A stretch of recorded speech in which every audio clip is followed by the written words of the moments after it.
Hey, it's me, Rob Ryan. I'm back with another new episode of Entrepreneurial Thinkers. And man, this episode was fun. And I got to tell you, it's about something that we all are involved in and that affects us in our daily lives every day: clothing, the garment industry, the fashion industry, which, by the way, has a long, long history of being one of the dominant industries in the United States, emanating from right here in Los Angeles. Today, I got to sit down for a conversation with Guadalupe Tlatenchi from GTLA Apparel here in Los Angeles. And we explored and learned. I learned a ton about the garment industry, the fashion industry as a whole, and her story and how she got into it and why she is, as a young leader, a young early 30s Latina business owner, self-made entrepreneur, why she is so passionate about building better in the fashion and garment industry. Better worker conditions, better pay for her team, better opportunities for them to grow their careers and their skill sets, and then just better, more sustainable, actual products for consumers, and both in her own brand designs and then in the brands that they work to support through GTLA's work here in the industry. So she's honestly, she gave me hope and just really encourages me to my belief that I'm really, really long on the next 50 to 100 years of both Los Angeles, California, and just kind of the world at large because of people like Guadalupe. So a real honor. If you think about the fashion, the clothes that you buy, how they get made, how they could get made better, or how we could buy differently and better, you want to learn and listen to this episode and enjoy it, hopefully as much as she and I did making it for you.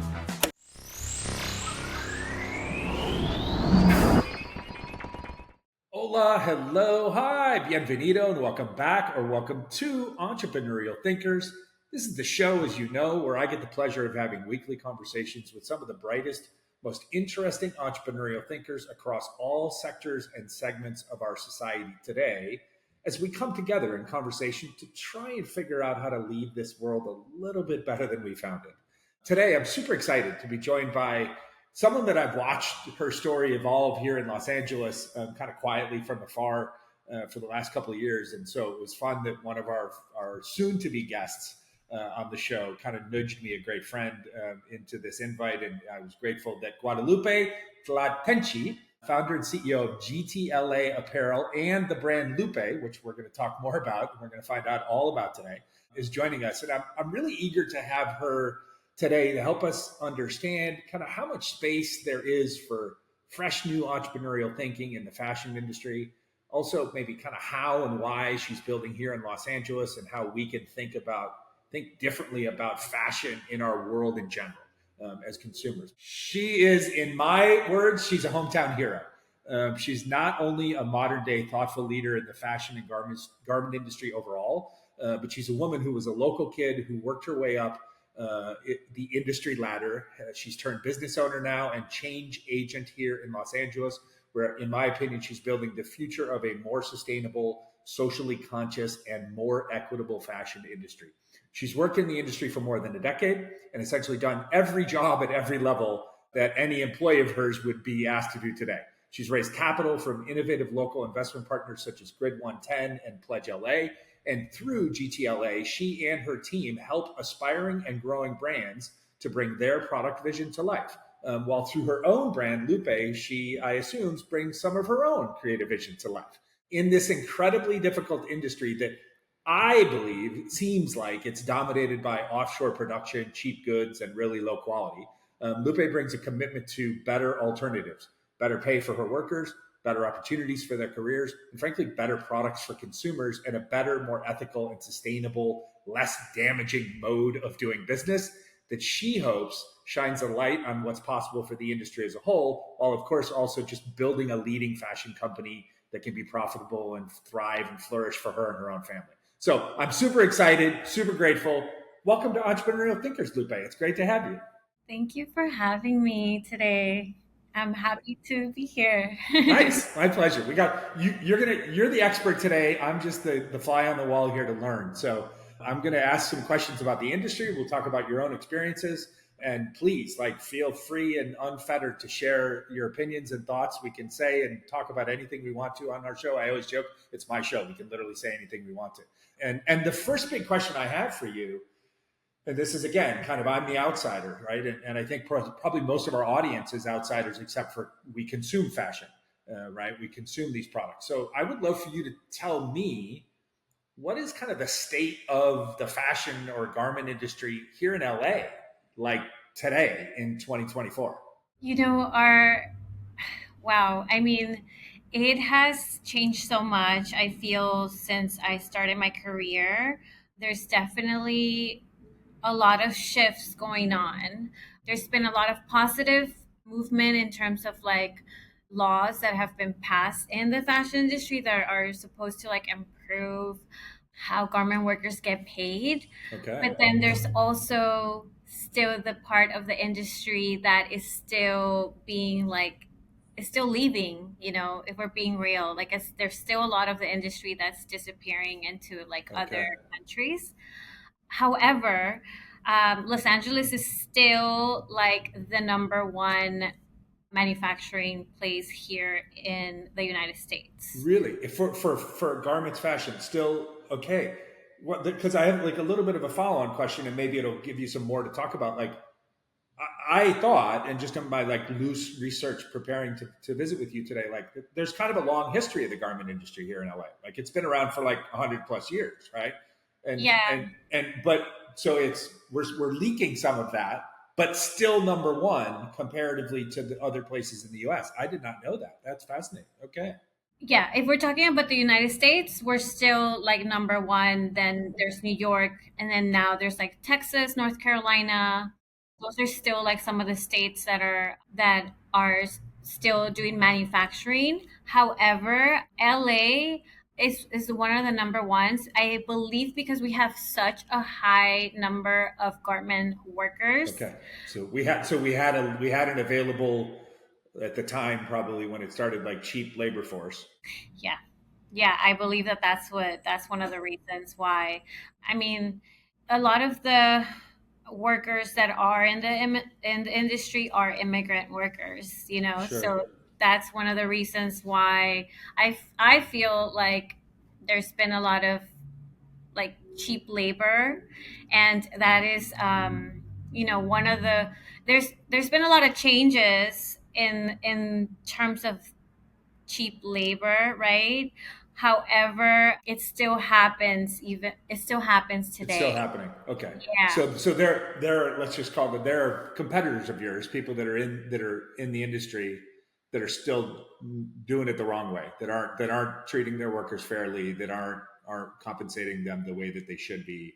Yes, it still happens. It still happens today. Which highlights then by comparison again like your ambition. We're going to talk more in detail about GTLA, but like that kind of underlies a huge part of your thesis is just like I want to do this in a sustainable business way, and we'll talk sustainability in a couple different points of view, but like in an equitable, fair, ethical way for workers.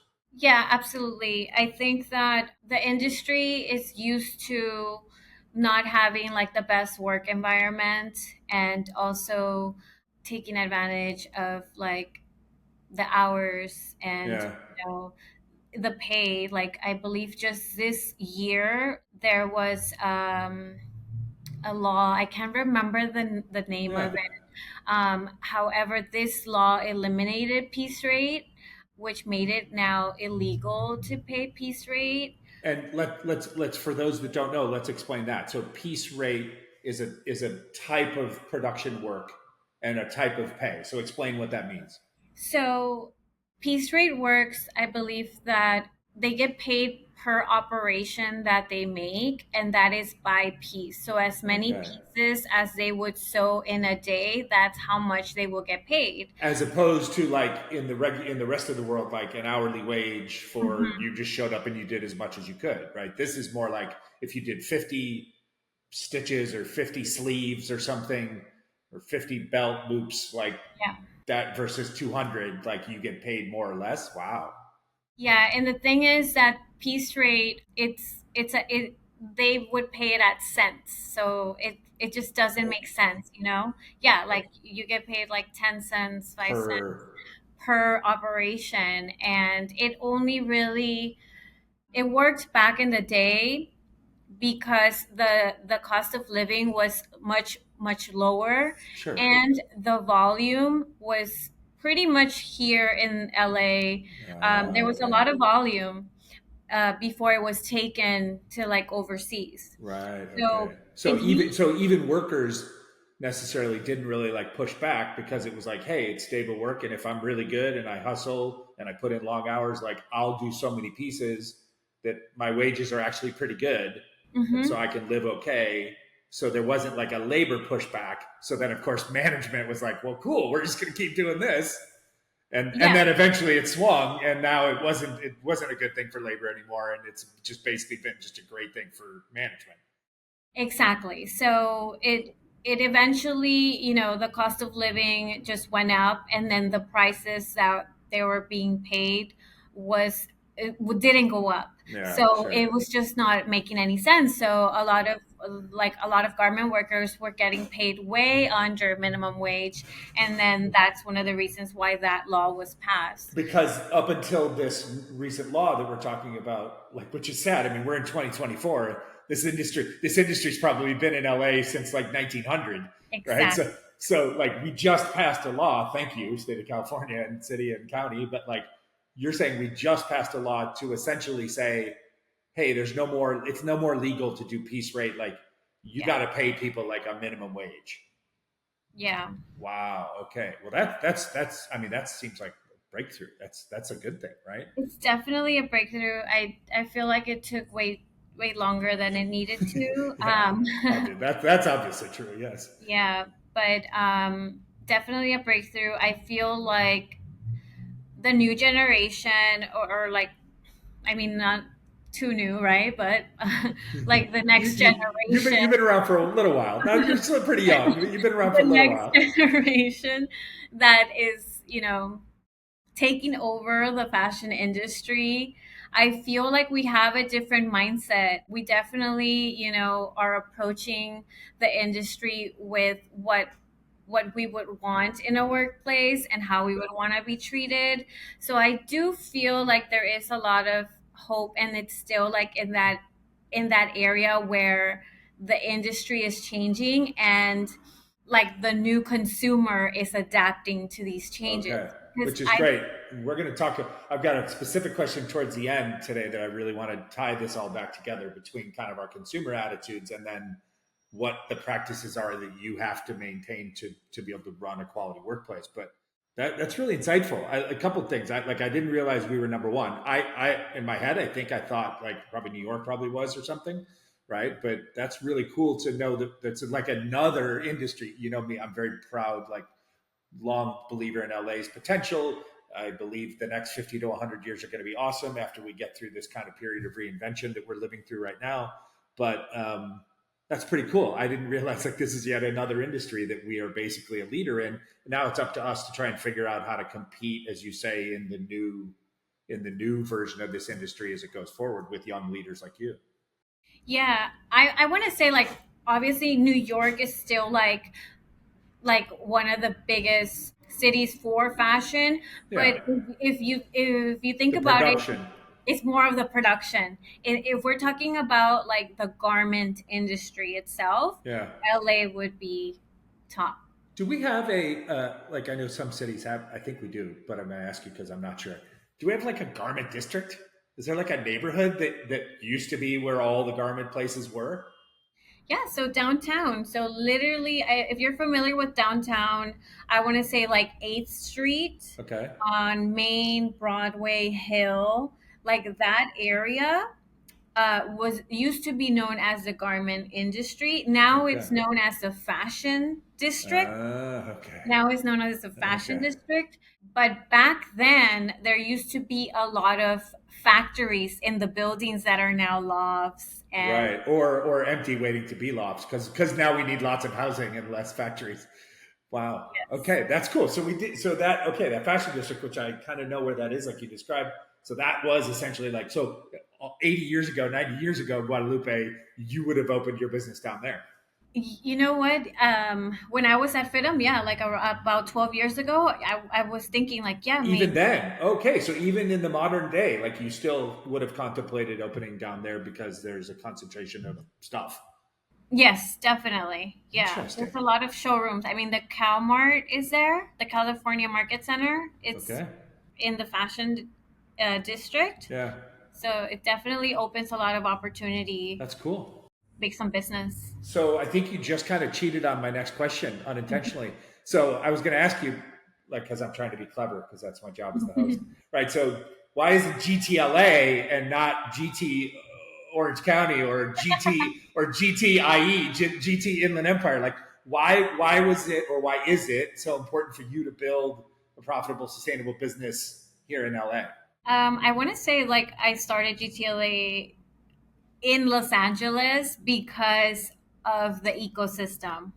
Not only is it because there are fabric vendors, fabric suppliers, trim suppliers, thread suppliers, you have a great ecosystem of suppliers within like a 5 to 10 mile radius. Not to mention, public transportation is key for garment workers because the majority of garment workers do take the public transportation. Sure. So that is one key component to why I'm going to be honest, like my business is still here in LA. Yeah. Like, yeah, it definitely costs more to have a business in Los Angeles. But if you think about time and convenience, Yep. it's definitely worth being here because of the strong ecosystem. It also sounds like if I was a policymaker, right? It sounds like it's the kind of industry that local policymakers and political leaders and stuff and the governments should incentivize, like should help, right, to keep you here, right, to keep because of the reasons that you just described. I mean, that that kind of arrangement, that relationship between the workforce, public transit, kind of concentrated both living and work scenarios. So like better lifestyle, less commute, all that kind of stuff. Like that's key to the whole. How do we reinvent a big city? For the next 50 to 100 years, right? We're past the stage of like we'll just keep adding freeways and keep going further out. Like that's not going to work. We know that doesn't work anymore. So your industry sounds like they should be aware of this, which I'm glad some of those people, by the way, listen to this podcast. So this is good. Like they should hear from people like you that, hey, the garment industry and the fashion industry is a key economic driver to downtown LA or to Los Angeles as a whole. And they should be doing things to support that and make it easier to do business, right? Yes, so it's funny that you mentioned that because I want to say the beginning of this year, I was part of a workforce development Like a task force with business task leaders force. in. Yeah, like a Okay. task force for the fashion industry, Awesome. where I was representing garment manufacturers.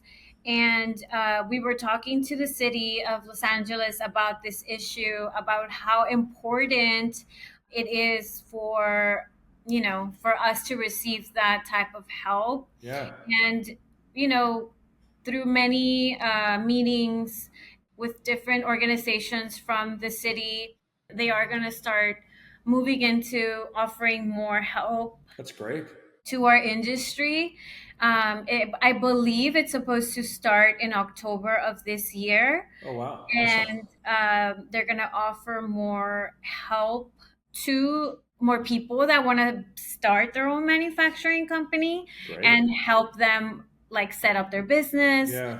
uh, help them to know where to go get their license and what they need in order to begin a business like That's this. terrific. I mean, that's great. That's as a citizen, and I'm also a believer in our current mayor. And yes, the city is imperfect, and yes, in a big, massive global city like this, there's always things to fix and there's always problems to solve. But progress is progress, right? And so that's great to hear that they're listening and that they're reaching out and that they're now doing things like taking action, right? Not just studying the idea, but like really doing things rather quickly. Frankly, if they're going to do something this year, that's awesome. Yeah, it's taken a few months to really just talk about and No, of course. bring forth, but I always feel like these type of steps take a lot of work, and it takes a lot of participation from like many people in the industry. So Yeah. I think that is definitely a good start. Yeah, yeah, absolutely. And I'm glad that they're listening to young, forward-thinking, next-generation leaders, right? To use your word, and not just listening to like the old guard who've been around doing this for 80 years or something. That's key as well, right? Because that's a big component of it. Is we want more in this city, especially, but in general, right, everywhere. We want more business owners that look and sound and come from how you grew up, as opposed to just a bunch of old dudes that look like me. Right. So, all right. All right. So, moving on. Next question. So, this is a little again feeding my curiosity and kind of we start talking about GTLA a little bit. Like, is fast fashion, is that the term that we use for this world of like super cheap clothes and like $9 polo shirts that you buy at Target or from Shine or Timu or something? Like, is that kind of the world that you're competing in? And if it is, or if it's not, you can educate me. But if it is, like, how do you compete in that world? Like when you're actually trying to make really quality stuff and pay your people well. To be honest, we don't compete with them. Okay, so that's Yeah. like a whole other thing. Yes, it's a Okay. whole different market. It's unrealistic, to be honest, to I mean, compete at those I mean, prices. it seems like it, yeah, and I would say like good for the consumer, but not really because the quality's not that good, right? But I mean, it seems like it's like a losing business. It seems like they're basically just there's no way that they can win like over time because they're basically producing stuff so poorly, so cheaply. But maybe I don't understand the business. Yeah, so with fast fashion, it's more about like volume, and they're just producing a large variety of styles Okay. in order for them to be able to just take out fashion as fast as they can, because what they're taking out are trends. They're taking out trends, and trends die fast. And so in order for them to keep up with what the consumer wants, they move into like the fast fashion and replicating other Okay. luxury designer brands. So that's how So fast. not quite like not knockoffs in the true sense of knockoffs, but essentially copies, like cheap copies Mhm. of whatever you saw, and then we just mass produce it and flood the market with it, and the margins are probably really small, but they make it up on volume. Yeah, yeah, they make it up on volume, and obviously, like with fast fashion, there's no room for them to pay like or even consider garment workers or the planet.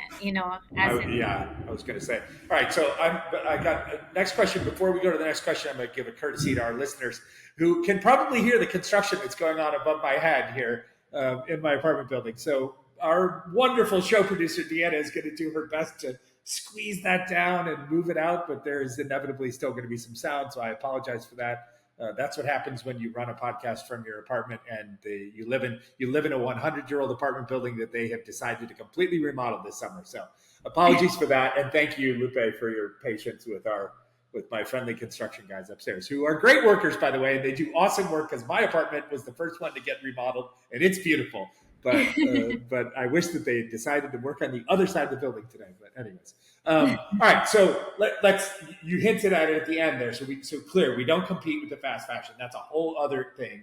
But you hinted in your answer there at the end, like for the average consumer who just wants something cheap and just wants it delivered via Amazon tomorrow, right? Help us understand why this fast fashion approach is bad for the fashion industry, is bad for the planet, and really actually isn't very good for the consumer. I mean, it's bad in many ways. For once, the majority of fast fashion is made out of polyester and or like, quote unquote plastic, which is not good for one. It's not biodegradable. It's not good for the planet, and then two, it's not good for your body because our skin is an organ and it absorbs like anything that's on it.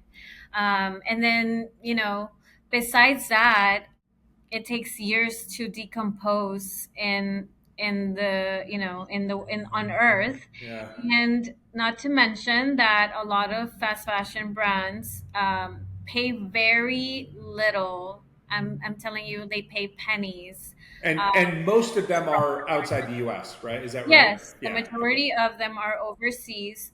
Um, but I mean, if just think about it, like if you're going to Starbucks, you're buying a coffee for $7, $8, but then you look at H&M and you buy a T-shirt for $5. You're like, Like, that how doesn't does make that any make sense, sense? It right? doesn't. Yeah. Like, there has to be a lot of like people that are being taken advantage along the way in order for that garment to be at $5. Yeah.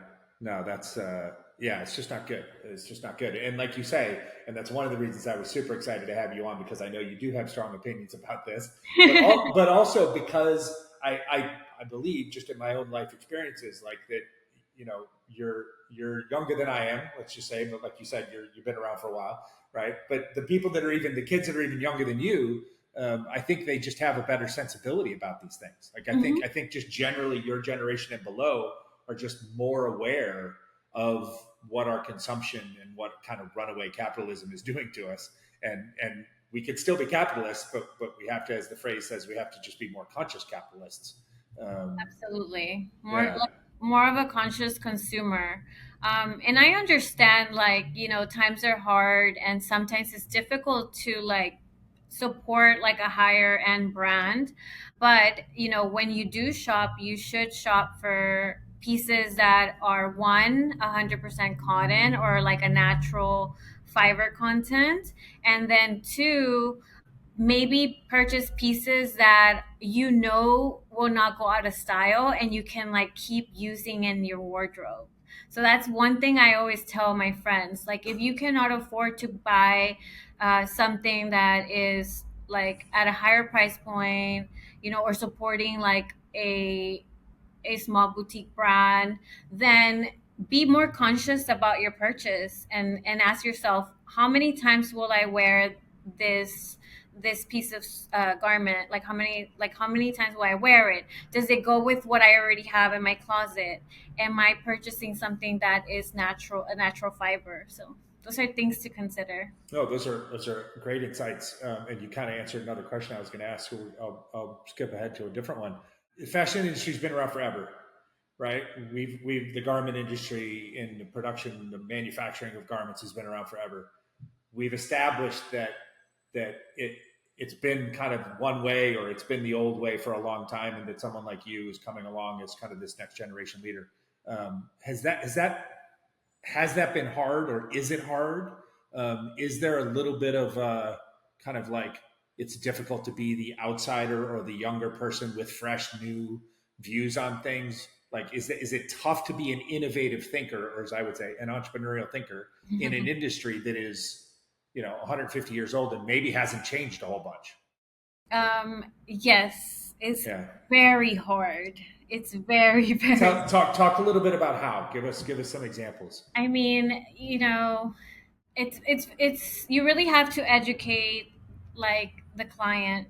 For example, in my case, I have to really educate my client and remind them like the labor that goes behind like every piece.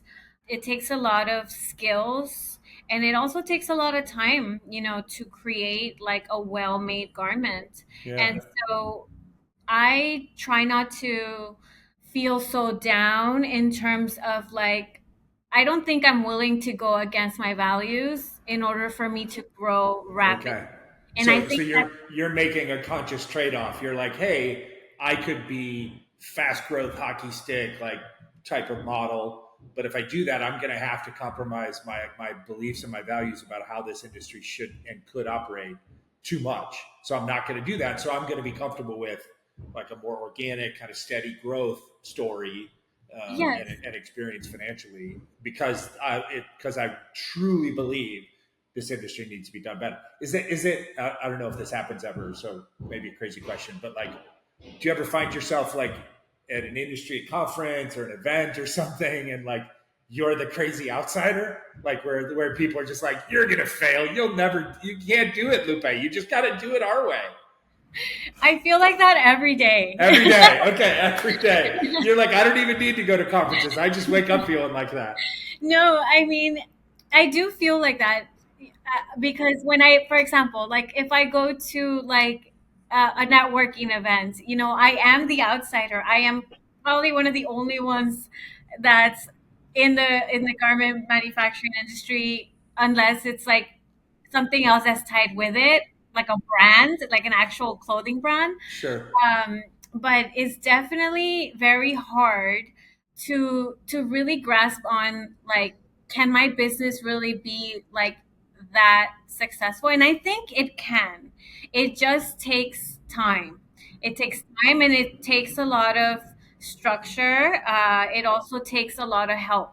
I think that meeting the right people, for example, involving myself into like the city task force, and Yeah. No, that's huge. doing things that are going to like benefit the industry itself. I feel like it's definitely a push forward, and I do feel like there is potential there.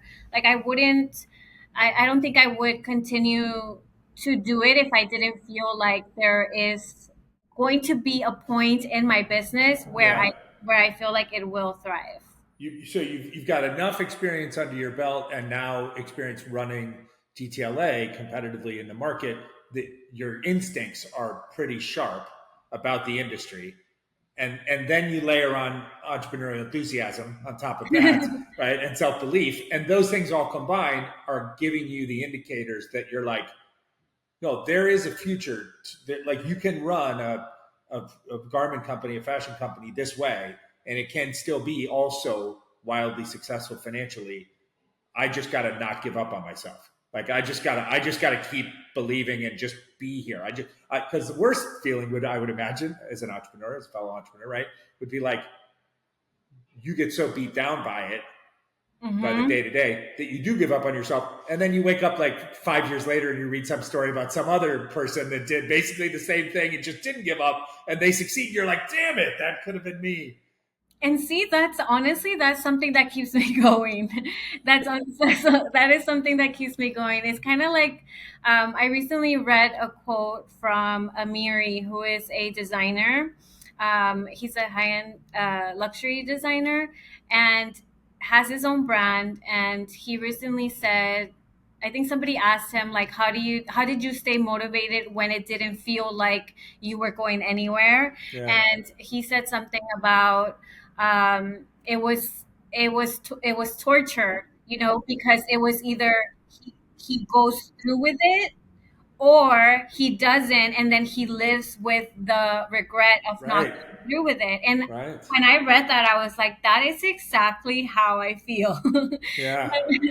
That is exactly how I feel. But I think I'm in a point of my business where I am seeking like people to add on my team, Yeah. that, I mean, whether they're investors, whether they are partnerships, I am seeking someone that can really help me get to the next vision of where I Yeah. want to take That's TLA. awesome. No, that's great. I mean, that's what you should be doing, right? And you should be always kind of striving. If what's the old saying, right? Is if you're the smartest person at the table, like you're at the wrong table, right? Hmm. So like you know what you know, and you bring what you bring. But if you can continually strive to surround yourself with the types of people who bring those other skills and talents and perspectives, and then like you said, embed yourself in the community, connect yourself with the broader power structure, because that is just reality, right? To pretend that those people can't be valuable to you is just to be naive.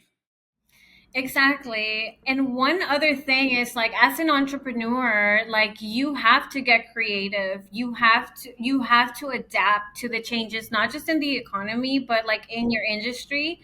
Like you have to really act fast and think about like, where is my industry heading? Like how am I going to adapt? How is this going to work? Do I have to change my pricing? Do I have to change who my clients are, which has happened since I started the business. Sure. So it's definitely, like all businesses, it's just about adapting. Yeah, no, very true. I want next question. I'm going to let you tell the whole story of GTLA and Lupe. I want you to tell us all about it, what they are, who buys from you, who you do business with, who you serve, etc. But before we do that, I want to ask a little bit more of a personal question. Like, what's your story? Where are you from? Were you born and raised here? Were you born somewhere else? Like, what's the What's the Guadalupe personal journey story? Well, I'm born and raised in South Central Los Angeles. You are a true hometown hero, as I said in the intro. Yeah, so I mean, I pretty much where GTLA is located is literally the neighborhood I grew up in. That's awesome. So it truly, truly means so much for me to have like GTLA here in South Central because it's the place I grew up in. Yeah. Do you have family around you in that neighborhood, or Yeah, my mom lives in this neighborhood still. that's Yeah. awesome? Yeah, so it's been, I grew up watching my grandmother sew at home. Like she was a garment worker herself. Yeah. And so that's kind of how like that was like my introduction into fashion. And I think that's one of the reasons why I was inspired to like pursue And this. that's probably a pretty common story around different neighborhoods in LA for a Hmm. lot of Latina abuelitas Hmm. who gave inspiration to the little granddaughters who just saw them, and then and then you get into it, and the next thing you know, you're you. Yeah, I mean, that's how it went. I remember asking my grandmother to teach me how to sew, and she was like not having it. Like she did not want me to. She did not want me to sew. They were Um, like, "This is my thing." but I mean, I'm glad she did, and it definitely like opened my eyes because at that time I didn't think that I could make a career out of like fashion. Okay. So it definitely opened up like the possibilities of what I could do when I was in high school. And eventually you went and you studied at FITM. Is that correct? Yes. Yes, I went to FIDM in 2010. Okay. 2010, and I got an associate's degree in fashion design, and then from there I did a few internships that led me to like my first job as a pattern maker. I did pattern making for about 5 years. And then that's where I learned all about garment construction, production. Yeah, I mean that's right. Like I said, you've done every little job that everybody does for you now. That's Pretty much. incredible. That's awesome. Okay, so talk. So we kind of understand how and why GTLA, but like talk to us more like kind of business commercial. Like what does it do? Who do you work with? What do those clients look like? What are they trying to accomplish, and what are you guys helping them with? So GTLA is pretty much like a one-stop shop for brands that want to develop and manufacture their own clothing brand. So we provide services from beginning to end. And from there, I mean like design concept to design prototype and then mass production. Okay. Hmm. And And we, how would this is the old sales guy in me talking like how do you like what are these clients who want to develop their own fashion brand? Who are they? What are they like? Like how do you find them or how do they find you? well, when I started GTLA, it was mainly 90% referral rates. So that's kind of how we grew. And That's like the sales dream right there is 90% referrals. and it hasn't been until recently. In 2021, I launched my website, and that really like opened up another form of getting new clients. Yeah. And I want to say last year I had a organization help me with the SEO on my website, and That right helped a now we've lot. been getting a lot of traffic through Google. Okay, that's really cool. And I know you may not be able to talk about names and brands. That's fine, but like maybe generically, or if you can share, do you have like one or two client kind of success stories that you could share? So I do work with clients that have started with us since the beginning. I want to say like they're smaller boutique brands. They are more of a luxury brand. You can find them like at Nordstrom's, That's pretty big. Bloomingdale's, and then some of them are luxury brands. Okay. Um, I don't know if I can say No, what. that's what I say. I don't want you to reveal things that you're not supposed to reveal. But so like brands that people would see in those types of big retail places, Mhm. some of these might be being produced by GTLA right here in LA. Yes, absolutely. And then That's also awesome. and also we also work with startup brands. So we also work with designers that want to start a brand. Yeah, um, as a designer myself, I think I understand like where they're coming from, and then we're able to help them by having like a lower minimum than like most manufacturers, and just able to help them develop their brand. that's really cool. Mhm. And also probably sometimes those clients I bet are pretty like personally rewarding because you're like, hey, I remember, like I know what you're going through. I know what this is like, and I can help you creatively as well. Yeah, a lot of times I mean, I give them like my advice, like my best advice. I always tell them like, don't try to take on more than what you can handle. Start small and be patient. Nice reminders for yourself too, right? Definitely. I'm telling you, it works so well because especially when I'm working with startup brands, you know, they feel like I understand them, Yeah. and as a small business, like, I feel like we could all understand each other. And I think the one of the reasons why the clients that I have love to work with us is because of like they get to be like very involved in every step of the way. As opposed to just like shipping off the manufacturing process to some company somewhere and they don't really know what's going on, right? They just get the product back. Yeah, Exactly. this is this. Yeah, You feel like it's a much more collaborative process. absolutely. And Yeah. if they're from LA, like you're literally right here too, so they can like Hmm. drive down to the shop and then go have coffee with you. Yeah, like they'll come in, we'll do a fitting, we'll talk about, what they want to change or what they don't want to change. Yeah, I'm always very transparent with them about like price points and sure.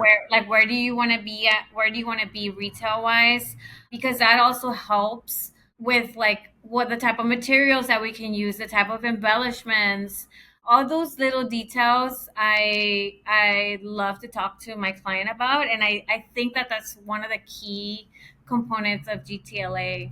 Sounds like it. No, and then if you create a culture like that with your team and everybody kind of represents it that way, then that becomes like, oh, we want to deal with them, right? We Hmm. want to do business with them. That's awesome. Having said all that, like we built GTLA up over here, right? And yet, maybe the creative side in you, maybe something else in you, like you also then decided to launch your own brand, right? And so talk to us about, and is it just Lupe? Is that how we pronounce that? But it's So just yeah, so spelled it's different. It's your name, but more. spelled differently. Yeah, pretty much. Pretty much is I came up with the idea with a friend, but I wanted to call it Loopé, but I just wanted to like spell it in a unique Yeah, way. I love it. And It's very clever. thank you. And the reason why I started Loopé was because of the pandemic. Great. It was a weird time. Yes, it was. Yeah, It was a weird time, especially because some of the brands that we were working with at the time were still unsure if they were going to stay open, if they were going to sure. close. And when we got authorized to create PPE, but then also start working on other on Yeah, like slowly I getting read back that in one of your into. stories. Like you guys literally like were able to create masks and therefore become essential, like an Mhm, essential business. So you were able to stay open. But it was mhm. during that whole process that you got the spark for like I think I was it that you had extra capacity and so you're like, okay, let's do my own thing, or was it just pure creativity? Well, it was the fact that I had like extra capacity to do that. Like Yeah, I had a pretty large team at the time, and you know I had to get creative. I had to adapt. yeah, So it did, Lupe did come out of that. However, at the moment, I want to go back to it. I haven't really launched anything okay, since 2022, I want to say. gotcha. And since then, I think I have a different approach and viewpoint on how I want a brand to really be put out there. That's So exciting. right now, I am I kind of took a pause on Lupe, but it's gonna be coming back We're, eventually. we're breaking news here today. Yeah, That's exciting. That's good. I'm sure yeah, people who are a fan of it will be excited to hear. And that's also cool. I mean, because it's once you give birth to it, it's out there, right? yeah. Then it's also cool to think like you're a couple of years more mature. You're a couple of years more experienced as a creative person, not mature as a human. I'm sure that's true as well. Hmm. But you're just like all of us, right? We age, we gain wisdom, we gain perspective, we have a better sense of what makes us tick and what gets us excited, and you've also got so much more industry experience, and you've strengthened GTLA in this time, right? Which is obviously the most important piece of the puzzle. Exactly. And honestly, that's one of the reasons why I had to really pause that part of like my business. Yeah, And it's because of that. It's because I had to really focus on GTLA. yeah, I had to really focus on like really setting the foundation for GTLA. Like the majority of our clients do depend on it, and sometimes as a business owners, you really got to pick like what deserves your undivided attention at the moment. yep, And that's one of the reasons why I have paused on doing any drops. However, the website is live and there is some inventory on there. that's awesome. But to tell you a little bit about Lupe, it got started in 2020, and I started launching small capsules, like which are small collections of Okay, like maybe 3 to 4 pieces, and then those capsules where they had their own like theme, yeah, they had their own like story, and that those collections were pretty much dropped out of that were made from materials that were pretty much like dead stock materials, okay, materials that are no longer moving like in the fabric industry. yeah. And instead of them sitting at a warehouse, I created a few pieces. That's awesome. I mean, literally talk about sustainable fashion, right? I mean, you're reclaiming underutilized or unused product that eventually, I guess, somewhere in the process winds up in a trash heap somewhere, Hmm. right? And then making really curated, cool, kind of story driven Hmm. fashion products. Did that like you personally, like you were Hmm. designing all these? Like Yeah. did that just, again, aside from the holy cow, I'm a business operator on the GTLA side, right? Like, did that just really feed like your creative side? Yes, honestly, Yeah, I miss it at the yeah, moment. Like I miss it all the time. I feel like as a creative, I do need that like window of like me just creating something that I love. And I think that Lupe really brought that yeah, out of me. When I started GTLA, my goal was to always was to be able to have a clothing brand. That's the sure. reason why I went to fashion school. Right. Yeah. To You didn't go there to become like an MBA and operating a garment manufacturing company, right? But you turned out to be pretty good at that, right? And so, but I love how you're thoughtfully thinking about these next few years and this next era, and like where you can do it in a way that you can shift it, maybe reprioritize it a little bit, right? But now it's in the context because now GTLA is much more stable, right? That's exciting. Yeah, and working with other brands, and they're all very different. Like it's not like we work in like a one category type of brand. Okay. We work in with different brands, and they all have different styles and different silhouettes. So it makes it very fun to work with brands like this. That sparks your creativity too Yeah, because you're that kind of like consulting keeps your, me yeah, going. but it also teases you're like, wait, this was mine, I could do it this way. That's really Yeah, cool. You yeah. you you would appreciate this. I was having a conversation a couple weeks ago for an upcoming episode with another star like you here in LA, Geffen Skolnick from Couplet Coffee, And Geff was talking about like kind of the similar, like the idea that she's gotten really good at running a mass distributed coffee brand, with a cool hip LGBTQ kind of brand flavoring to it, and how to get it into the Erewhons and the Whole Foods of the world, and the spreadsheet side of it all. But then still needs to go like out on the weekends to like local coffee shops and do pop ups and like Hmm. work with baristas and like get behind the counter, as she would say, and like play with the coffee and mix up different brands and come up with different flavors for maybe just that day or for maybe a new product line inside of Couplet. Because if she doesn't have that creative outlet, like she loses that spark, right? Yeah, And so it yeah. sounds similar to you, different industry, different, although same town, but like different industry. But it sounds like the Loopé can feed that for you over time, which is exciting. Again, you're still young, you have a lot of time, so Lupe can be a super success in chapter two. Yeah, yeah. All right. Couple kind of personal but business questions before we get to our last segment. And I want to be respectful of your time today. It's been awesome conversation so far. But so this is the one everybody asks this one of every entrepreneur. There's probably 100 things you can tell me, but maybe we narrow it down to a couple. Like, what's been the hardest part of the entrepreneurial journey for you? Oh my goodness. It's hard to choose Uh, which one is the hardest I was one. afraid of that. um yeah, it's definitely hard to choose what has been the hardest, but I guess I want to say starting something with like zero capital is definitely like, Yeah, just the financial stress of it all. yeah, because I do feel that I've gotten a long way on my own. However, I feel like with capital, things would have just moved a lot faster. Sure. And so, yeah, like I'm 6 years in my business, but then I feel like I'm barely in year two.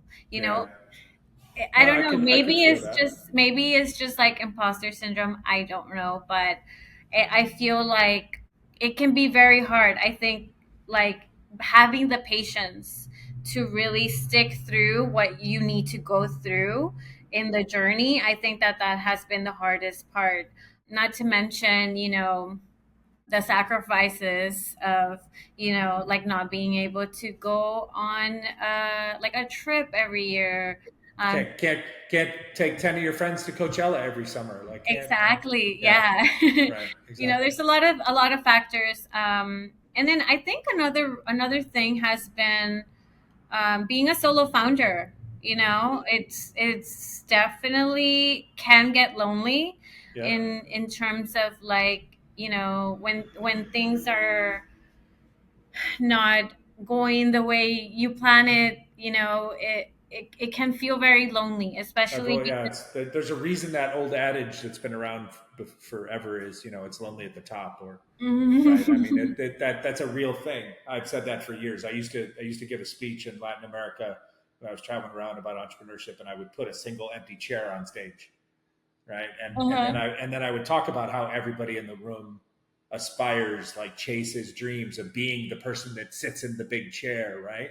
And then I would move way to the other side of the stage, and I would have the lights come down just on that chair, and I'd be like, until that, you realize like when you have to make the tough decisions, when you have to fire people, when you have to, I do difficult things, or even sometimes, sadly, when you like want to celebrate a win, and then you look around and you're like, there's like nobody who understands why I think this is a win, because it's like inside of me as the founder, CEO, entrepreneur, whatever. So I can appreciate that. That's those are two very thank you for being vulnerable, because those are two like very honest responses to that question. Of course, there's a million things every day that are hard about the journey, right? But that financial part, and then that being the solo founder. Here's the good news. I'll give you a little bit of validation so you don't feel imposter syndrome. Two good things that I've heard just today since we've gotten to know each other is, it sounds like already on the secondary thing, you're thinking about how to bring in other talented people around you, right? So you're already thinking about how to solve that one thing that has been bothering you. Mhm. And as to the first thing, I get it. There's no way around it. Like, could you have been further along, maybe with capital, et cetera, with outsiders capital? True, 100% true. But you know what? you've gotten this much further along and you've gotten this much closer to the idealized version of yourself and what you want while still maintaining most or all the control. And if you had taken in a lot more money from a lot of outside people earlier on, we Mm-hmm. might not see the same GTLA, or we might not see the same Loopé, and we might, this is the saddest part, we might not see the same Guadalupe, right? Mm-hmm. Like that, because you might have had to have given up a lot of that potential and growth in exchange for somebody else's capital. So you're right, 100%. You feel how you feel. Maybe it's working out the way it's supposed to work out, right? Thank you for saying that, because I think that, you know, as entrepreneurs sometimes we need to hear that, when things move slow, it's very hard to like stay motivated at times. But I totally agree with you in that sense of like, would I have to, if I would have taken a capital, would I have It's a had trade-off. to, give It's a up my big. It's those are big trade-offs, right? And we Mhm. don't. And we, the industry, the entrepreneurial industry, the industrial, entrepreneurial sector, doesn't talk about that enough with new or young entrepreneurs, in my humble opinion. And I've been Mhm. around talking about it and watching it for decades now. And we don't. We tease you with the allure of how easy, and if you do this and if you do that, and then this, then just happens, and those are real life human trade-offs. And as you say, Absolutely. and frankly, I think this podcast is an example of this. Like, sometimes if you just do the long slow thing, it doesn't, not everything has to be a 60-second clip or a Mhm. TikTok video. Like, sometimes meaningful progress in life and in business comes from long form, as I call it, long form conversation, long form life, long form thinking. And sometimes you just got to grow into what you're supposed to be, right? And you can't force it. You just have to grow organically. Most definitely. I think a lot of times, as entrepreneurs, we gotta remind ourselves that nothing happens overnight. Yep. It's not gonna happen. Like, it's gonna take time. If you want it to last, like, it's gonna take time. 100%. Good for you. All right, last question. And I'd love to make this one a little bit more actionable, so that people listening, we got all kinds of different people that listen to this. I'm going to tell you a quick story about one person that I 100% know will be listening. There's a young Latina, Mexicana, that follows me on Instagram. We have some friends in common, kind of in the Latin X community here in LA. And she's followed me forever, and she's an awesome, awesome kid, young woman. Sorry, lives in downtown now. And she, for somehow, I don't know, through mutual people, or she sees me like and repost stuff, she like followed your account. And so, like, yesterday she was asking me in a DM about something else, and I said, hey, but and then, sorry, and then she was asking me about something else, and then she did a story last night about her grandmother who's sick in like Lancaster or something, where they used to live. And her grandmother used to be a garment worker in LA.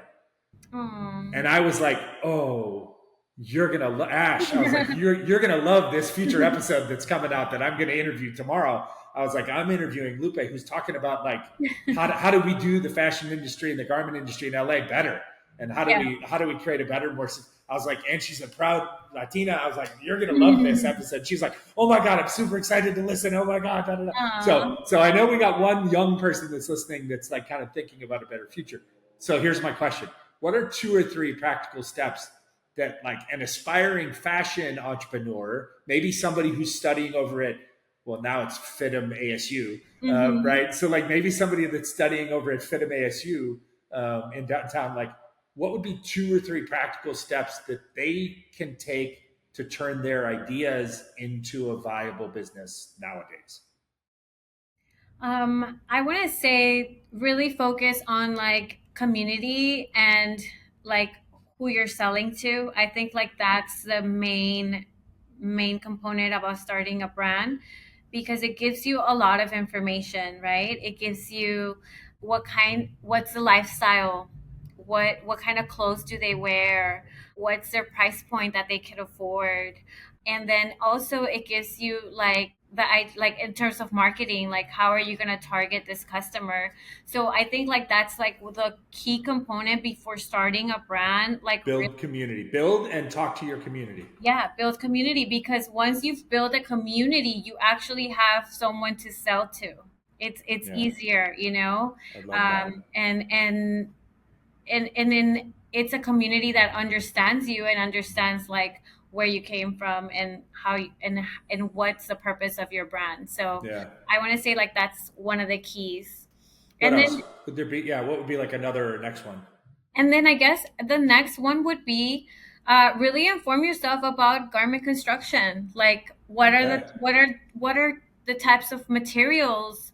You know, I would say even like try to learn how to sew because it really gives you good starting point for you to start designing and to Okay. really understand like if you take it to any manufacturer, are they being honest with you, or are they, you know, taking advantage?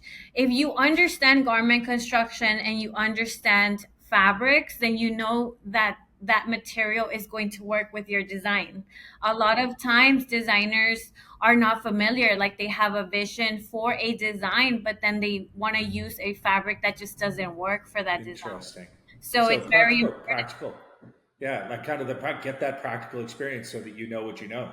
Exactly. I love that. Those are fantastic bits of advice. Thank you. I'll add a third one that if you are actually a FITM ASU aspiring fashion entrepreneur in Los Angeles, the third piece of advice from me is that you seek out Guadalupe and you get to know her and you introduce yourself to her and you learn from her and you understand how to build a business here in LA because that's exactly what she's doing. I'm hugely proud, long believer in Los Angeles, and I say that all the time and I'm a huge fan of what's possible here in the next 50 to 100 years, which will long outlive my lifetime.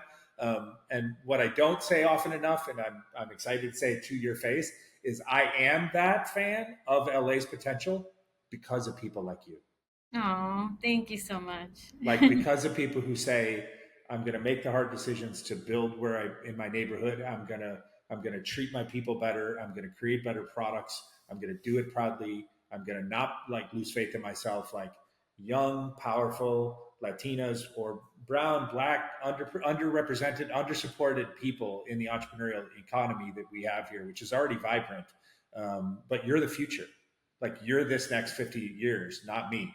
And so that's like to have the chance to share the story with you today. You taught me so much about the fashion industry and the garment industry. You taught me a lot about it in LA and on the global scale. And then you also just shared your incredible story of the success, which, hey, it is a success story already. It's just going to be a bigger success story as it goes on. But give yourself some credit tonight when you go home. It is a success story already. To tell us about GTLA and then to tease us with what's gonna be the next chapter of Loopé eventually. It's really exciting. So I'm super grateful for your time. Thank you for spending some time with us today. Thank you for having me. I really appreciate it. It's always nice to like have conversations like these because it just reminds me of like hey like why I started and like you know it keeps me motivated. So it's definitely like always refreshing to like be reminded of all of I that. love that. If our time and this show today could accomplish that for you, awesome. Job done. So how can potential clients or people who want to follow you or find you individually on social media or anywhere, or how can they contact the firm? How can they find GTLA online or websites or whatever? Yeah, so we have a website. It's gtlaapparel.com. And our Instagram is GTLA underscore apparel. So those are the two ways. On our website we have a contact us page where you can put your name, your email, and then we will get back to you with like a meeting. And so that's I would say that's the easiest way. And And yeah, if I mean, and if you want to keep tabs on what the future of Lupe will wind up being, like you can find that online too. So yeah, so I have another Instagram for Lupe is at Shop Lupe, and awesome, then my fashion like everyday life Instagram is at Loop de Lupe. awesome. That's terrific. No, thank you for that. And again, thank you. This was a blast. No, thank you. Well, I hope you enjoyed that episode as much as I did recording it. As always, we thank you so much for listening and watching. Today's show was recorded here in Los Angeles and produced by the incomparable Deanna Bernal in Mexico City. You know, we can only grow this show by you listening and sharing the show with friends. So please find, like, follow, subscribe, and share our audio-only show on Spotify, Apple, or via any other popular podcasting platforms, as well as find the video version of our show now available on our YouTube channel over at Entrepreneurial Thinkers. And of course, you can follow along on our various social media platforms for fun and informative clips and content at Entrepreneurial Thinkers, wherever you can find us. And if you'd like to connect with me, you can find me at I Am Rob Ryan on just about any social media platform. Gracias, thank you, and have an awesome day.